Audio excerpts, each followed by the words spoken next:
சரிப்பா, கேள்வியா கேக்குறியே, நீ வந்தா என்ன செய்வ அதானே கேக்குறீங்க. கரெக்ட், கேட்கணும். மக்களோட அடிப்படை தேவைகளை தீர்க்கிறது தான் நம்மளுடைய ஃபர்ஸ்ட் வேலையே. அதை தீர்க்கிறதுக்கான அந்த தேடி போறது, அதோட சொல்யூஷனை தேடி போறது தான் நம்மளுடைய ஃபர்ஸ்ட் அஜெண்டாவே. கொஞ்சம் வெயிட் பண்ணுங்க, தேர்தல் அறிக்கை ரெடி ஆயிட்டு இருக்கு. தெளிவான ஒரு தேர்தல் அறிக்கையாவது வரும்.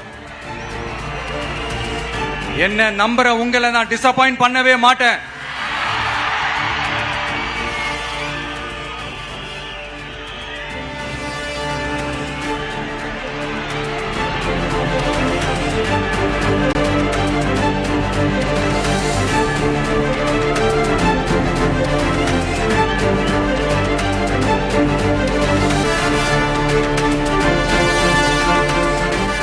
இந்த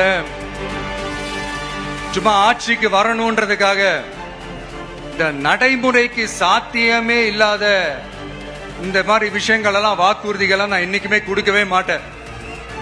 அதே மாதிரி ஆட்சிக்கு வந்ததுக்கு அப்புறம் கூட அவங்க அது தரல, இவங்க இது தரல அப்படின்லாம் பம்மிக்கிட்டு இல்லாம உங்களுக்காக எந்த எக்ஸ்ட்ரீமுக்கும் போய் நான் போராடவும் தயாரா இருக்கிறேன். அதனால நான் மறுபடியும் இதை நான் ரிப்பீட் பண்றேன். இவ்வளவு நாள் இதை நான் மட்டும் தான் சொல்லிக்கிட்டு இருந்தேன். இப்ப களமே சொல்லுது, ரெண்டே ரெண்டு பேருக்கு நடுவுல தான் போட்டியே. ஒன்னு இன்னொன்னு, ஒன்னு தூய சக்தி டிவிகே, இன்னொன்னு தீய சக்தி DMK.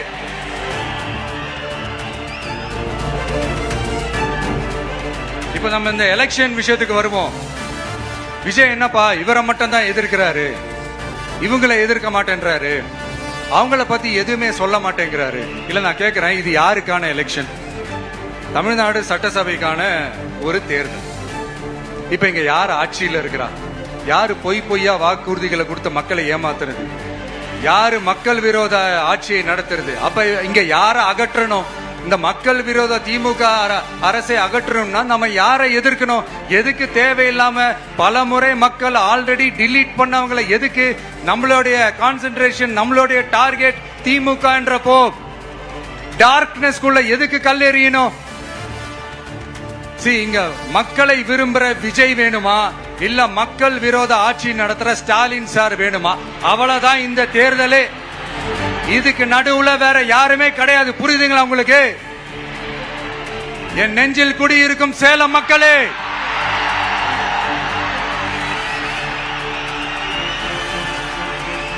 One last simple question. Vijaya நம்புறீங்களா, ஸ்டாலின் சார நம்புறீங்களா?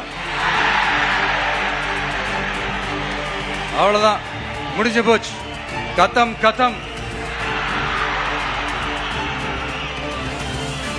ஒரு முழக்கம் உங்களை ஒரு நிமிஷம் கூட தூங்க விடாது. இந்த போன லாஸ்ட் வீக் இந்த டிஎன்பிஎஸ்சி அந்த எக்ஸாம்ஸ், அந்த குரூப் 2 எக்ஸாம்ஸ் அதை அனௌன்ஸ் பண்ணிட்டு உடனே அதை கேன்சல் பண்ணிட்டாங்க. இது ஒரு உலகத்துக்கு எல்லாருக்கும் தெரியும்.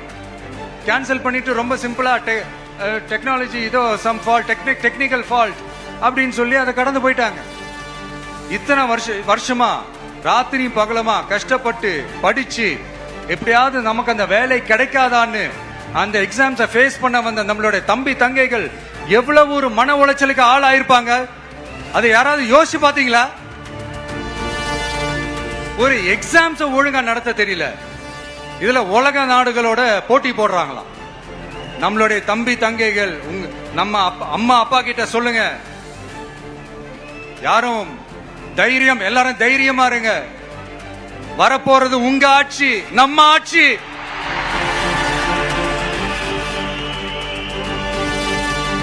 அதனால இந்த மாதிரிலாம் எதுவும் நடக்காம சமூக நீதிக்கான ஒரு நல்ல ஆட்சியை அமைப்போம். இளைஞர்களின் வேலை வாய்ப்புகளை மனசுல வச்சுக்கிட்டு டிரான்ஸ்பரண்டா அதுக்கான ஒரு தீர்வை காணுவோம். நான் விக்கிரவாண்டி மாநாட்டில் பேசும்போது ஒரு பொலிட்டிக்கல் பாம் ஒன்னு சொன்ன ஞாபகம் இருக்கா? ஆட்சியிலையும் பங்கு, அதிகாரத்திலையும் பங்குன்னு ஒன்னு சொன்னேன். இப்போ அந்த பொலிட்டிக்கல் பாம் எல்லா கூட்டணியிலையும் வெடிச்சுக்கிட்டு இருக்கு, தாறுமாற வெடிச்சுக்கிட்டு இருக்கு. ஸ்டாலின் சார்லாம் பதறாரு. ஆட்சி அதிகாரத்துல பங்கெல்லாம் தமிழ்நாட்டுல ஒத்து வராது அப்படின்னு சொல்றாரு. அவங்கள பொறுத்த வரைக்கும் ஜெயிக்கிறதுக்காக மட்டும்தான் கூட்டணி, மத்த எல்லாத்துக்குமே அவங்க தனி அணி, அவங்க மட்டுமே ஒரே அணி. வெல்வோம் ஒன்றாக, ஆனா வரும் வெல்த் எல்லாம் பார்ப்போம் தனியாக. அந்த வெல்வோம் ஒன்றாக என்றது இதுதான் அந்த சீக்கிரட்டே. புரிய வேண்டியவங்களுக்கு நல்லா புரியும் நினைக்கிறேன். உங்களோட நான் இருக்கேன், நம்மளோட நம்ம மக்கள் இருக்காங்க. இதுக்கு மேல என்ன வேணும்? கான்பிடென்டா இருங்க, நல்லதே நடக்கும், வெற்றி நிச்சயம். மீண்டும் சந்திக்கும் வரை நன்றி, வணக்கம்.